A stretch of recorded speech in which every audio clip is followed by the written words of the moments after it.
નમસ્કાર દર્શક મિત્રો, હું શીતલ મહેતા ન્યૂઝ ઓફ કચ્છમાં આપનું સ્વાગત છે। જોઈએ આજના સમાચાર। મ્યાનમાર અને થાઈલેન્ડમાં આવેલ ખતરનાક ભૂકંપે ભારે તબાહી મચાવી છે। તસવીરો અને વિડીયો જોઈ કલેજું ફાટી જાય તેવી સ્થિતિ। ભૂકંપ અંગેનો વિસ્તૃત ખાસ અહેવાલ જુઓ।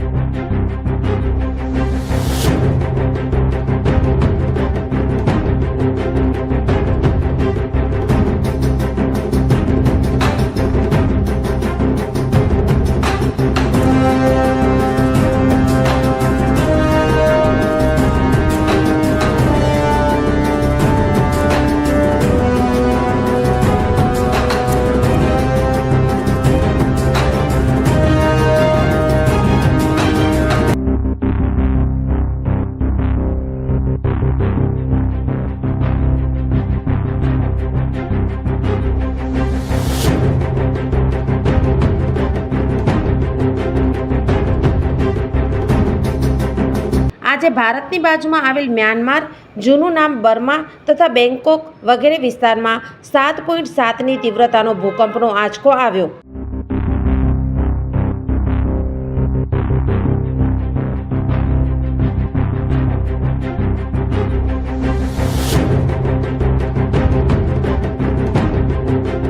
વિગતો જોઈએ તો આજે સવારે 11:50 અને 54 સેકન્ડે મ્યાનમારના મંડાલય એરિયામાં 7.7ની તીવ્રતાનો આંચકો આવ્યો।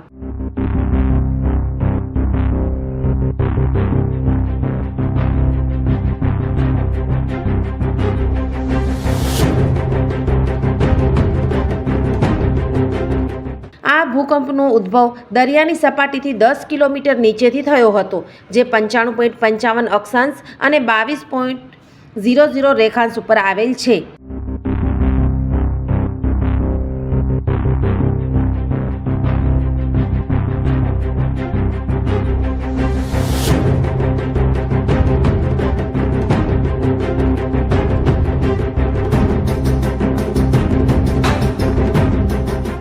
આ તીવ્ર આંચકા બાદ પણ ભૂકંપ આવવાનો સિલસિલો અટક્યો ન હતો।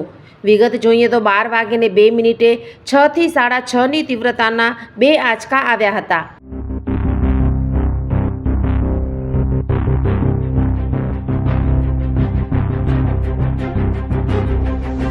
સવા 12 વાગે ફરીવાર 5:30ની તીવ્રતાનો આંચકો આવ્યો।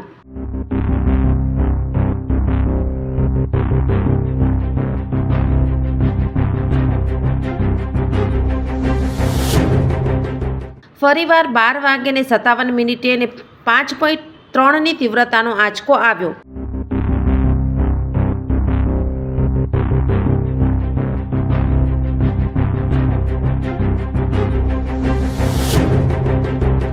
ત્યારબાદ 1 વાગ્યાથી 1:30 વાગ્યા વચ્ચે 3:30 થી 5:30ની તીવ્રતાના 7 આંચકા આવ્યા।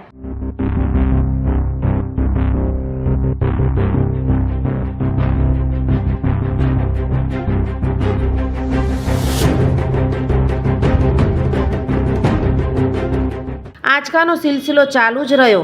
બપોરના 2 વાગ્યાથી 2:30 વાગ્યા વચ્ચે 2:30 થી 4ની તીવ્રતાના 4 આંચકા આવ્યા।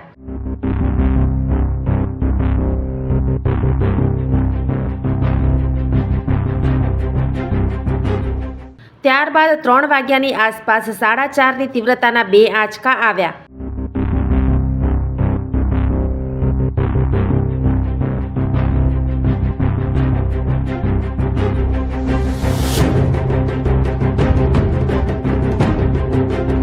ત્યારબાદ 3:15 થી 4:15 વાગ્યા વચ્ચે 4 થી 5ની તીવ્રતાના 3 આંચકા આવ્યા। આમ મોટા ભૂકંપ બાદ લગભગ 20 આંચકા આવ્યા છે, જેને આફ્ટર શોક કહી શકાય।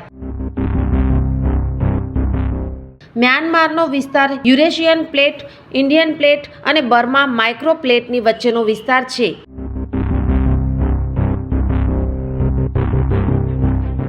ત્રણેય પ્લેટનું આ જગ્યાએ મિલન થાય છે અને આ ત્રણેય પ્લેટથી મૂવમેન્ટ એનર્જી રિલીઝ થાય છે, તેથી ભૂકંપ આવે છે।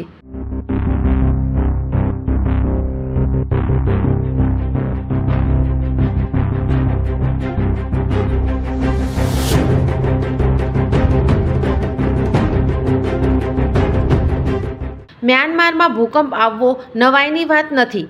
મ્યાનમારમાં 2023માં 5ની તીવ્રતા, વર્ષ 2022માં 6ની તીવ્રતા, વર્ષ 2021માં 6ની તીવ્રતા વગેરે વર્ષ લગભગ ભારે ભૂકંપ આવે છે. છેલ્લા 500 વર્ષમાં 50થી વધુ અતિ તીવ્રતાના ભૂકંપ આવ્યા છે.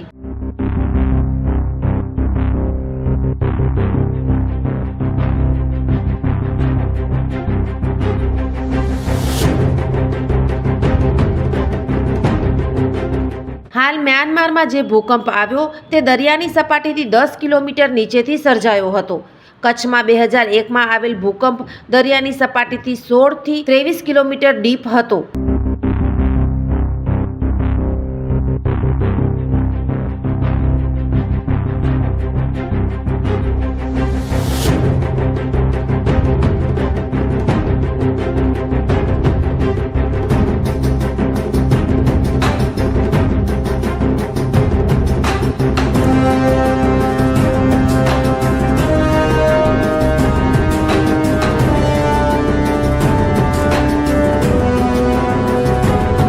મ્યાનમાર વગેરે બેંકોક વગેરે આ જ પ્લેટ વિસ્તારમાં આવેલ છે, તેથી ભૂકંપના આંચકા આવ્યા છે. ભૂકંપની તારાજીના દ્રશ્યો હજુ આવી રહ્યા છે, પણ આ ભૂકંપમાં મરણ આંક વધુ હશે અને મિલકતોને પણ ભારે નુકસાન છે. મ્યાનમારમાં લશ્કરની ટુકડીઓએ બચાવ કામગીરી સંભાળી છે. ભારત પણ મદદની વાત કરી છે. કચ્છ યુનિવર્સિટીના ભૂસ્તરશાસ્ત્રી આસિસ્ટન્ટ પ્રોફેસર ડૉક્ટર ગૌરવ ડી ચૌહાણે આ સંદર્ભે વાત કરી. એટલે મ્યાનમાર જે વિસ્તાર છે એ આપણે ધરતીની ઉપરની જે 7 મોટા ખંડ છે એને 7 પ્લેટમાં ડિવાઇડેડ છે. મોટી 7 પ્લેટ છે, નાના તો બહુ બધી પ્લેટ છે. તો એ જે પ્લેટ જ્યારે એ ઉપર મુસાફરી કરે છે, આજે કેમ દૂધની ઉપર જેમ તર આજે તરતી હોય ને એવી રીતે જ્વાળામુખી એટલે મેન્ટલની ઉપર ક્રસ્ટ તરી રહ્યું છે અને એ પ્લેટ તરતી હોય છે. જ્યારે જ્યારે એ પ્લેટ એકબીજાથી અલગ થાય કે એકબીજા સામે ભટકાય કે એકબીજાથી ક્રોસ થાય અડીને, ત્યારે ત્યાં કને જમીનમાં ઉર્જા રિલીઝ થાય, વાઇબ્રેશન આપણે જોઈ શકીએ છીએ, બરાબર. અને એનું જે વાઇબ્રેશન આવે છે એને આપણે ભૂકંપ કહીએ છીએ. તો મ્યાનમાર વિસ્તાર છે ત્યાં કને મોટી 3 પ્લેટનું મિલન છે. એ જગ્યા એમાંથી એક પ્લેટ છે આપણી ભારત એટલે ઇન્ડિયન પ્લેટ છે, બરાબર, જે અને બીજી પ્લેટ છે યુરેશિયન પ્લેટ. એટલે ભારતની પ્લેટ યુરેશિયનની પ્લેટની નીચે જઈ રહી છે, બરાબર. અને એની વચ્ચે એક ત્રીજી નાનકડી પ્લેટ છે જેને બર્મા પ્લેટ કહેવાય છે. તો 3 પ્લેટ એ જગ્યાએ મળે છે અને 3 પ્લેટમાં કન્ટિન્યુઅસ એની હલચલ ચાલુ છે. તો 3 પ્લેટ જ્યારે એક જગ્યાએ મળે છે અને આ કન્ટિન્યુઅસ એક્ટિવ જ છે, આ છેલ્લા 1.5-2 લાખ વર્ષમાં કન્ટિન્યુઅસ આ પ્લેટ એક્ટિવ છે, એટલે અહીંયા કને ભૂકંપ આવે જ છે. અને આ વિસ્તારે છેલ્લા 400-500 વર્ષની અંદર અત્યારની પણ 40થી વધારે મોટા મેગ્નિટ્યુડ, આજનો જે 7.5નો 7.7 મેગ્નિટ્યુડનો ભૂકંપ આવેલો છે એના અને એનાથી પણ મોટા ભૂકંપ આ એરિયા ઓલરેડી એક્સપિરિયન્સ કરી ચૂક્યું છે. ખાસ સાહેબ એમ કહીએ તો આપણે જોઈ છીએ ચિત્રોમાં, ન્યૂઝ ઉપર તો ઓછી બિલ્ડિંગો ડેમેજ બતાવે છે. તો એનું કારણ કારણ કે એ ભૂકંપગ્રસ્ત વિસ્તાર છે એટલે વધુ એલર્ટ છે.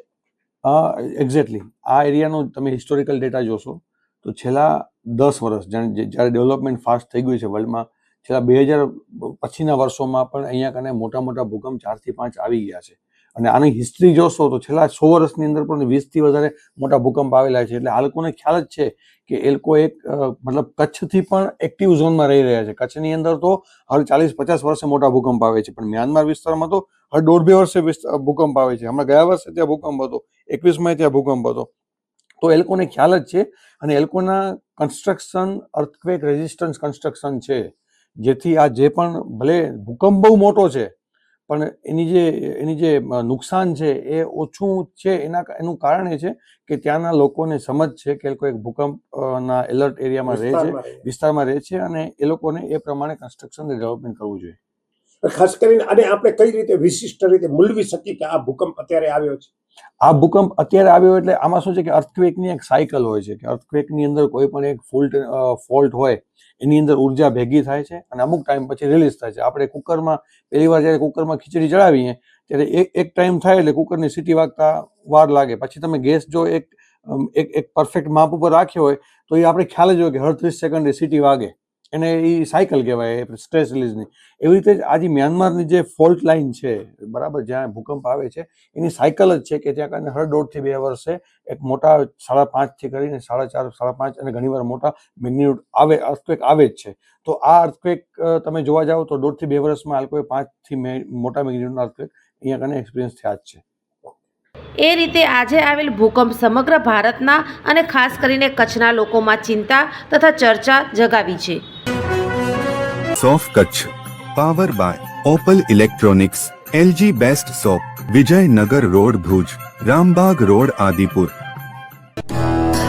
Power by KC jewellers, latest fashion ડિઝાઇનના ઓર્નામેન્ટ્સનો વિશ્વાસપાત્ર શોરૂમ, હોસ્પિટલ રોડ ભુજ. દર્શક મિત્રો, આજે તારીખ 28 માર્ચ 2025. આ હતા આજના સમાચાર. આવતીકાલે ફરી મળીશું. ત્યાં સુધી મને રજા આપશો. નમસ્કાર.